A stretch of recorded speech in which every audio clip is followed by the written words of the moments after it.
আসন্ন লোকসভা যত এগিয়ে আসছে প্রার্থীদের প্রচারের পরিমাণও কিন্তু তত বাড়ছে, সেটা আমরা দেখতেই পাচ্ছি। এই গরমে রোদের মধ্যে প্রত্যেক লোকসভা কেন্দ্রে প্রার্থীরা কিন্তু তাদের প্রচার সারছেন।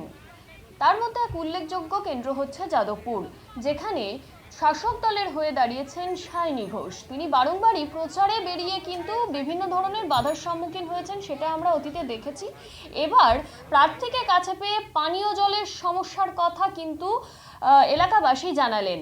বলেছি আমি আমাদের রাস্তাটা বার হওয়া যায় না, বর্ষাকালে রাস্তাটা হয় না, তা বললে একটু সময় দাও, সব হবে। আশ্বাস দিয়েছে। হ্যাঁ, রাস্তা কি যাতায়াত করা যাচ্ছে?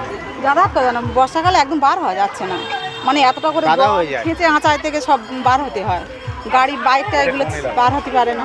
এটা কোন এলাকা? এটা বিন্দাখালি। থানার নাম কি? এটা বিন্দাখালি, মাছপুকুর বিন্দাখালি। ওনাকে দেখে বলেছি যে পানির পথ, পানি আমাদের কল দেয়নি, সবাই দুটো করে নেছে, একটা করে নেছে, ওই বাকুল ভোট সকলের আছে, আর আমরা কজনের কল দেয়নি কেন, কিছু নি দেয়নি। আমরা কি মমতার ভোট দিই না নাকি? জলের সমস্যা হচ্ছে? হ্যাঁ, জলের সমস্যা মানে তারপর ওই যে ঘর ভেঙে চুরিয়ে রয়েছে, কি সর্বনাশ করে হয়েছে ফজিলার আর ফরিদা, শালা 10টা টাকা হাতে দিলিনি, হ্যাঁ তোরাই সব ভাগ্য নিলি কজনে। প্রচারে এসে অনেকে জলের প্রবলেম বললো, অনেকে তো কি বলবে না, প্রবলেম হলে প্রবলেম বলবে না? আপনারা একটা 90 জন যদি ভালো কথা বলে সেগুলো আপনারা দেখান না। একজন যদি বলে যে আমি জল পাচ্ছি না, আপনারা সেটা বলেন বিক্ষোভ করছে। তা মানুষ আমাদেরকে বিশ্বাস করে বলে আমাদের বলে, তাদের আশা আছে যে আমরা জল আনবো।